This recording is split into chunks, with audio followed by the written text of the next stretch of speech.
Thanks for watching.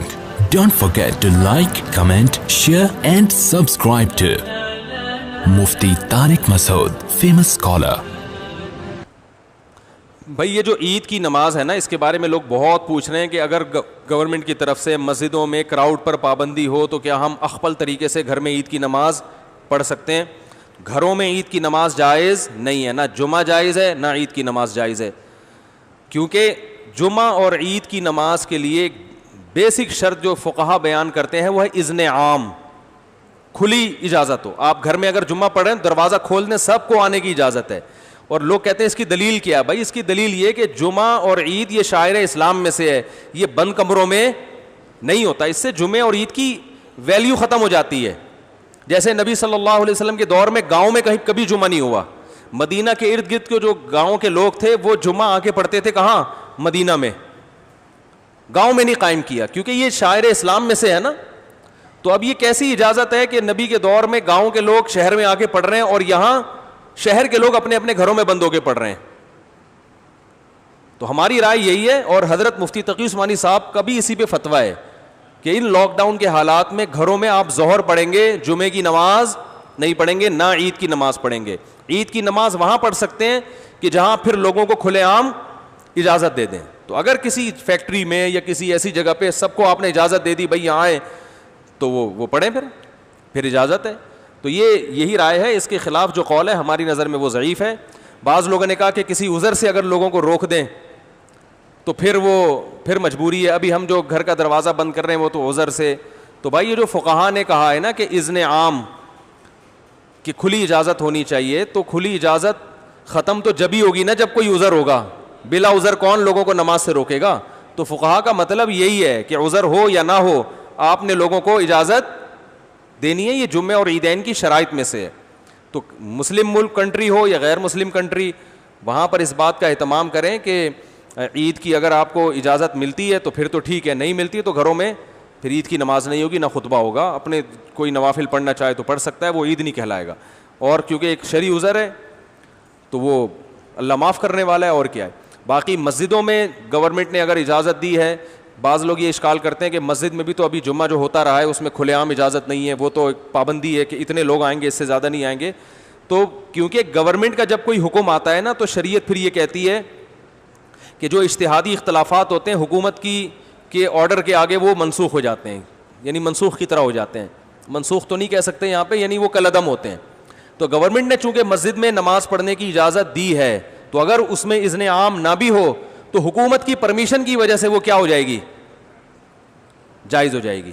اس پہ تمام فقہا کا اتفاق ہے کہ اس طرح کی جتنی بھی شرطیں ہوتی ہیں وہ حکومت کے فیصلے کی وجہ سے کیا ہو جاتی ہیں؟ کالعدم. جیسے چاند کا مسئلہ ہے نا، چاند کا مسئلہ سعودی عرب میں کچھ اور ہے، ہمارے ہاں ان کا سسٹم ہی الگ ہے، ہمارا سسٹم بھی الگ ہے.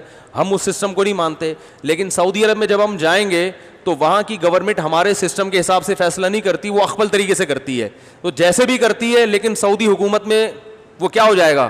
نافذ. کیونکہ حکم حاکم جو ہے نا شریعت میں اس کی ایک ویلیو ہے، ورنہ ہر آدمی اخپل طریقے سے ہی چلتا رہے گا تو یہ تو تباہی برباد ہو جائے گی نا. تو اس لیے وہاں ہم کہتے ہیں کہ جب گورنمنٹ نے ایک لا پاس کر دیا، فیصلہ کر دیا، تو جب گورنمنٹ کہے گی عید ہے تو عید ہے، جب کہے گی بقرہ عید ہے تو کیا ہے؟ بقرہ عید ہے. یہاں ہماری گورنمنٹ نے کیونکہ ہلال کمیٹی بنائی ہوئی ہے، اس کے اتھارٹی کا حق حاصل ہے، تو وہ جب فیصلہ کرے گی تو کیا ہوگا؟ ابھی دیکھو نا 4-5 سال پہلے ہم نے بتا دیا تھا کہ 30 روزے مکمل ہوں گے. 5-6 سال پرانی بات ہے، بلکہ اس سے بھی زیادہ. فلکیات والے کہہ رہے تھے چاند کہیں بھی نظر نہیں آئے گا، 30 روزے پکے ڈھکے. تو ہلال کمیٹی نے اعلان بھی نہیں کیا کہ کل عید ہے، اور 30 روزے ہو گئے، تراویح بھی ہو گئی. ہماری مسجد میں بیان شروع ہو گیا، ایک دم رات کو 10:30 بجے اطلاع آئی کہ کل کیا ہے؟ عید ہے. ہلال کمیٹی نے اپنا فیصلہ واپس لے لیا.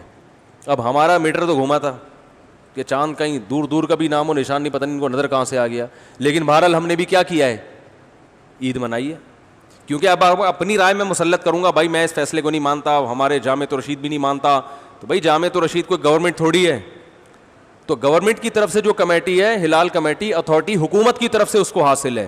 تو جب حکومت کوئی فیصلہ کرتی ہے تو وہ فیصلہ آپ کی رائے پر مقدم ہوتا ہے. ہاں جب تک 100% شریعت کے خلاف نہ چلے. وہ گورنمنٹ اگر یہ فیصلہ کر دے کہ اس دفعہ عید سرے سے ہوگی ہی نہیں ٹھیک ہے نا، رمضان ہی چلتا رہے گا، یا 30 کے بعد 31 روزے بھی ہوں گے. تو یہ 100% کیا ہے؟ غلط ہے. اس میں اختلاف رائے کی گنجائش ہے ہی نہیں. تو جو ایسا فیصلہ جس میں اختلاف رائے کی کوئی تک بنتا ہی نہیں ہے, گنجائش ہی نہیں ہے, وہاں یا گورنمنٹ شراب کو حلال کر دے, وہ تھوڑی ہوگا.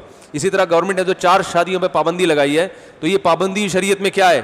کالعدم ہے. آپ چھپ کے کر سکتے ہو, چھپ کے نکاح کرو, تو یہ بالکل جائز ہے.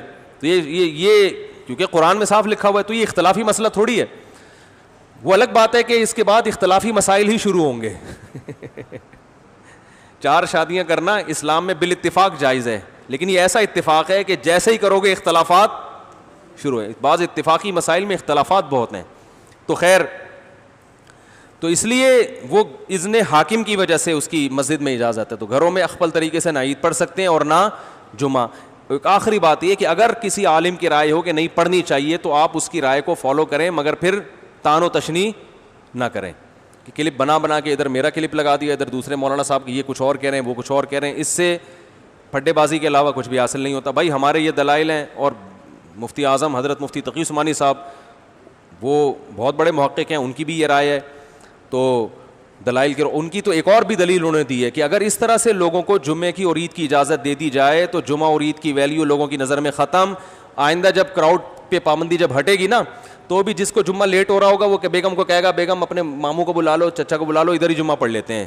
اس کا یعنی سیاسی نقصان بھی ہے, سمجھ رہے ہیں نا. جمعہ پڑھنے میں ذرا تاخیر ہو رہی ہے, تو چلو یار ادھر 2-4 بچوں کو کھڑا کیا, خطبہ یاد کرنا کون سا مشکل ہے, دیکھ کے پڑھ لیں گے خطبہ. تو جمعے کی ویلیو بھی ختم ہو جائے گی اس سے, جو جمعے کا ایک بنیادی مقصد ہے کہ کراؤڈ ہو.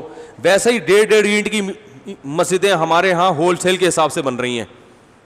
تو جب اس طرح ہر گھر میں شروع ہو جائے گا, تو وہ بھی ہوگا کہ یار آج تھوڑا لیٹ ہو گئے.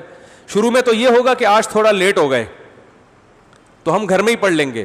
اس کے بعد یہ ہوگا کہ لیٹ نہیں بھی ہوں تو ہم جب گھر میں ہو رہا ہے تو یہ مولانا صاحب کی تقریر جا کے کیوں سنیں, ان کے منہ سے خطبہ کیوں سنیں. ویسے بھی مولانا صاحب سے مسجد میں نمازیوں کو اختلافات تو ہوتے ہیں نا, ابھی تو مجبور ہیں کہ یار جیسے مرضی ہیں جمعہ پڑھنا ہے, جا کے کیا کریں, بعد میں جا کے جو مرضی کر لیں. لیکن جب ذرا سے اختلاف ہوں گے, مولانا صاحب ہر جمعے میں 4 شادیوں پہ بات کرتے ہیں, لہذا ہم اپنا جمعہ الگ پڑھائیں گے, تو یہ شروع ہو جائے گا حساب کتاب. ٹھیک ہے نا, ذرا سے اختلاف پہ. ابھی پابندی ہے بھائی, نہیں ہو سکتا, جس نے آنا ہے مسجد آئے, نہیں تو بس ختم.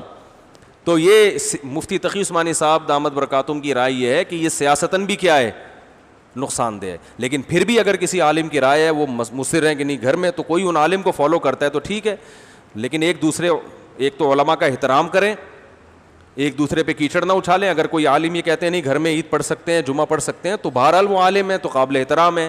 آپ ان کی رائے سے اگر اختلاف کرتے ہیں تو بھی قابل احترام, اتفاق کرتے ہیں تو بھی قابل احترام. یہ اتنا بڑا مسئلہ نہیں ہے گھر میں جمعہ یا نہ ہونا یا ہونا. لیکن علماء کی شان میں گستاخیاں یا بد کلامیاں یا یہ اس طرح کی چیزیں, یہ زیادہ ہیڈیک ہے, تو یہ صحیح نہیں ہے. اللہ تعالیٰ سمجھنے کی عمل کی توفیق عطا فرمائے.